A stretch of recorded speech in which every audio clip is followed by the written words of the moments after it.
এই মুক্তির লড়াইতে এই জাতির পলিটিক্যাল ক্লাসের বেইমানের ইতিহাস নতুন কোনো ঘটনা না, বারবার ঘটেছে। এবং বারবার আমার তরুণরা ঠিক একই কারণে রাস্তায় এসে লড়াই করে জীবন দিয়ে মুক্তির লড়াইতে আখরে আখরে রক্ত দিয়ে দেয়ালে দেয়ালে লিখে দিয়েছে, বুকের ভেতর অনেক ঝড়, বুক পেতেছি গুলিকর। কারণ এই ঝড়ের সিমটমটা একদিনে তৈরি হয় নাই, বসন্তে বসন্তে শেষে কালবৈশাখী এসে আমার তরুণদের হৃদয়ে সেই ঝড় তৈরি করে দিয়েছে টর্পেডের মতো করে, যেটা 24 হয়ে ফিরে আসে, যেটা 90 হয়ে ফিরে আসে, যেটা 71 হয়ে ফিরে আসে। এবং আগামী দিনগুলোতেও বাংলার এই নেপোকিস্তের বিরুদ্ধে এই ঝড় আবার ফিরে আসবে।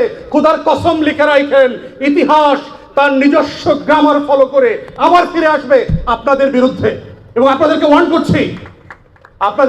করছি, আপনারা আমাদের শত্রু রাজনৈতিক দল না। কথা শুনে মনে করবার কোনো কারণ নাই যে আপনাদের পতনের জন্য কোনো আন্দোলন আমরা করছি। আমরা শুধু আপনাদেরকে সতর্ক করছি, আহ্বান করছি, কারেকশন করবার জন্য বলছি, নিজেদের পথ শুধরায় নেন। তা না হলে এমন একটা সময় আসবে, ঘুম থেকে উঠে দেখবেন আপনার কর্মচারীরা বলবে, স্যার ম্যাডাম বিমান এসে পৌঁছে গেছে গেটে। রাজনৈতিক প্রশ্নকে সংবিধানের দোহাই দিয়ে আন্ডারমাইন করবার মধ্য দিয়ে যেই কৃত্রিম সংকট অপ্রয়োজনে তৈরি করা হচ্ছে, এই ঘটনা কিন্তু এই সোনার বাংলায় নতুন কোনো ঘটনা না। এটা শত শত বছরের আমাদের রুলিং ক্লাসের যেই খাইসলতি সমস্যা ছিল, তার একটা reflection of the 26th version.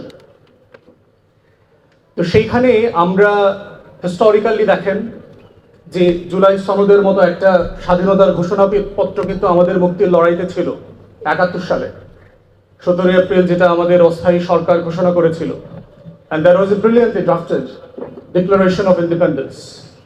পৃথিবীতে খুব কম জাতির যারা স্বাধীন হয়েছে তাদের স্বাধীনতার ঘোষণাপত্র থাকে। আপনি ভারতের দিকে তাকান, পাকিস্তানের দিকে তাকান, আমাদের সাবকন্টিনেন্টের অনেক দেশেরই এই এশিয়াতে স্বাধীনতার ঘোষণাপত্র বলে কোনো জিনিস নাই।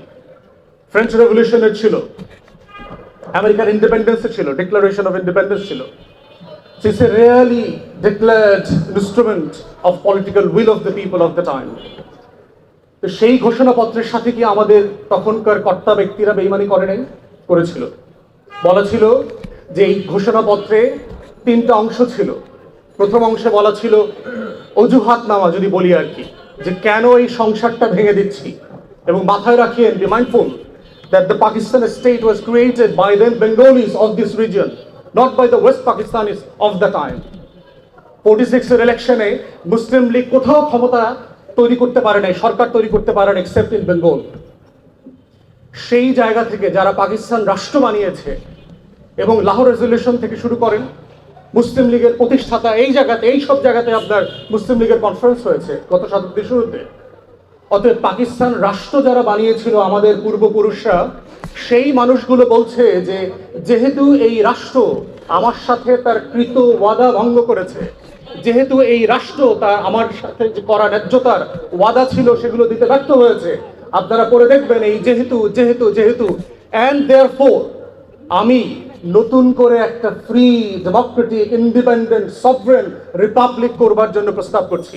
রিপাবলিকের কথা বলা হয়েছে, জনগণের রাষ্ট্রের কথা বলা হয়েছে, as oppose to monarchy or kingdom. তাহলে এবং সেই রাষ্ট্রটা কিসের ভিত্তিতে পরিচালিত হবে? বলা ছিল যে আমার 3টা মূলনীতির ভিত্তিতে এই নতুন রিপাবলিকটা পরিচালিত হবে: সাম্য, মানবিক মর্যাদা এবং সামাজিক সুবিচার।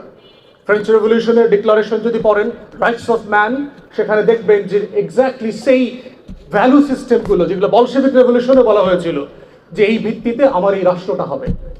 কিন্তু আমরা দেখলাম 72-এর সংবিধান প্রণয়ন কমিটি, যে বিখ্যাত কমিটির কথা বারবার বলে 72-এর সংবিধান গেলানোর চেষ্টা করা হয় আমাদেরকে, তারা কি প্রস্তাব করলেন? নতুন করে 4টা মূলনীতির প্রস্তাব করলেন: ধর্মনিরপেক্ষতাবাদ, বাঙালি জাতীয়তাবাদ, গণতন্ত্র, সমাজতন্ত্র। কোথায় পেলেন? যেই ঘোষণাপত্রের ভিত্তিতে লক্ষ লক্ষ মানুষ মুক্তির লড়াইতে নেমেছিল, আমার বাবা সহ, তারা তো ওই মূলনীতিগুলো শুনে যুদ্ধে নেমেছিল। আপনি এই মূলনীতিটা কোথায় পেলেন? 70-এর নির্বাচনে ম্যান্ডেট নিয়েছিলেন এই মূলনীতির ভিত্তিতে নতুন রাষ্ট্র করবেন, নেন নাই। 69-এর গণ অভ্যুত্থানে যে ম্যান্ডেট নেওয়া ছিল, সেই ম্যান্ডেটে বলা ছিল যে আমার নতুন রিপাবলিক এইটার ভিত্তিতে চলবে। ৬৬তে যে গণ অভ্যুত্থান হয়েছে, ৬ দফা কর্মসূচি দেওয়া হয়েছে, সেখানে কি বলা ছিল যে আমার এই রাষ্ট্রটাই 4টা মূলনীতির উপর ভিত্তি করে চলবে? আওয়ামী লীগের দলীয় গঠনতন্ত্রে ছিল মুক্তিযুদ্ধের 9 মাসের কোনো দলিল দস্তাবেজ অস্থায়ী সরকারের কোথাও ছিল? ছিল না। তাহলে আপনি সংবিধান তৈরি করে আমার মুক্তির লড়াইয়ের সাথে প্রথম বেইমানি করলেন, এবং যেই ইনস্ট্রুমেন্ট দিয়ে আপনি বেইমানি করলেন এক্স্যাক্টলি ইতিহাস রিপিট করে ওই সিমিলার ইনস্ট্রুমেন্টকে you are using now against the very popular mandate of the time. 2026-এর ম্যান্ডেটকে আপনি এক্স্যাক্টলি সেম সংবিধান দিয়ে জাস্টিফাই করবার চেষ্টা করছেন। আমার স্বাধীনতার ঘোষণাপত্রে বলা ছিল একটা ডেমোক্রেটিক গভর্নমেন্ট করবেন, একটা রিপাবলিক হবে। সেই রিপাবলিকে দেখলাম সোনার বাংলার নেপো কিডসরা গত পরশুদিন কিভাবে আমার ক্রিকেট বোর্ড দখল করে ফেললো। বলা ছিল রিপাবলিকের কথা, কিন্তু কায়েম করলেন রাজতন্ত্র। আপনার পারিবারিক রাজতন্ত্র কায়েম করলেন। নেপালের কথা মনে নাই? নেপালের আন্দোলন কোথায় শুরু হয়েছিল? আপনাদেরকে মনে করিয়ে দিচ্ছি, এই নেপোকিটদেরকে বাংলাদেশের তরুণরা আবার প্রতিরোধ করবে ইনশাআল্লাহ। বাংলাদেশের ইতিহাস সাক্ষী, these are not tolerated for years and years, for hundreds of years. These have been evident for the nation and the students. These have been the place for evidence. This has happened in the past and shall happen in the future for the same given reason. এটা হইতেই হবে। এটা মুক্তির লড়াইয়ের অঙ্গীকার ছিল আমাদের। সেই নেপোকেটসরা আবার বাংলাদেশে নতুন করে সুটটাই পরে ফিরে আসছে, যাদের আয়োটা অফ এভিডেন্স কোনো কন্ট্রিবিউশন নাই গত জুলাইয়ের অভ্যুত্থানে, ন্যূনতম কোনো অভ্যুত্থানের কোনো কন্ট্রিবিউশন নাই। এক্স্যাক্টলি দেখেন 72-এর সংবিধানে কিভাবে আমাদের সাথে প্রতারণা করলো। বলা ছিল একটা গণতান্ত্রিক রাষ্ট্রের কথা স্বাধীনতার ঘোষণাপত্রে ছিল। বাংলাদেশের ইতিহাসে সোনার বাংলায় প্রথম নির্বাচন, the old enough to remember and those good enough to read the books of history, 73-এর মার্চের প্রথম নির্বাচন পড়েন। বাংলাদেশে জাসদ সবচেয়ে বড় বিরোধী দল ছিল, তাদেরকে কোথাও ইলেকশন ক্যাম্পেইন করতে দেওয়া হয়নি। 100-র উপর ক্যান্ডিডেটকে পিটায়, জেলে ভরে, হত্যা করে নাই করে দিয়েছে। শেখ মুজিব নির্বাচনের পরে বঙ্গভবনে দাঁড়িয়ে বলেছে আজকে বাংলাদেশে কোনো বিরোধী দল নাই। শেখ মুজিব বলেছে অন রেকর্ড। তাহলে 73-এর নির্বাচন তার ফল, আর আমার স্বাধীনতার ঘোষণাপত্রে আপনি কি বলা ছিল? আর 72-এর ইনস্ট্রুমেন্ট দিয়ে যে ইলেকশনটা করলেন, এক্স্যাক্টলি আপনি আমার মুক্তির লড়াইয়ের সাথে আবার বেইমানি করলেন, exactly using or excusing with the same instrument of politics. তাহলে চিন্তা করে দেখেন, এই মুক্তির লড়াইতে এই জাতির পলিটিক্যাল ক্লাসের বেইমানির ইতিহাস নতুন কোনো ঘটনা না, বারবার ঘটেছে। এবং বারবার আমার তরুণরা ঠিক একই কারণে রাস্তায় এসে লড়াই করে, জীবন দিয়ে মুক্তির লড়াইতে আখরে আখরে রক্ত দিয়ে দেয়ালে দেয়ালে লিখে দিয়েছে, বুকের ভেতর অনেক ঝড়, বুক পেতেছি গুলিকর। কারণ এই ঝড়ের সিমটমটা একদিনে তৈরি হয় নাই। বসন্তে বসন্তে শেষে কালবৈশাখী এসে আমার তরুণদের হৃদয়ে সেই ঝড় তৈরি করে দিয়েছে টর্পেডোর মতো করে, যেটা 24 হয়ে ফিরে আসে, যেটা 90 হয়ে ফিরে আসে, যেটা 71 হয়ে ফিরে আসে। এবং আগামী দিনগুলোতেও বাংলার এই নেপোকিস্তের বিরুদ্ধে এই ঝড় আবার ফিরে আসবে। খোদার কসম লিখে রাখেন, ইতিহাস তার নিজস্ব গ্রামার ফলো করে আবার ফিরে আসবে আপনাদের বিরুদ্ধে। এবং আপনাদেরকে ওয়ার্ন করছি, আপনারা আমাদের শত্রু রাজনৈতিক দল না।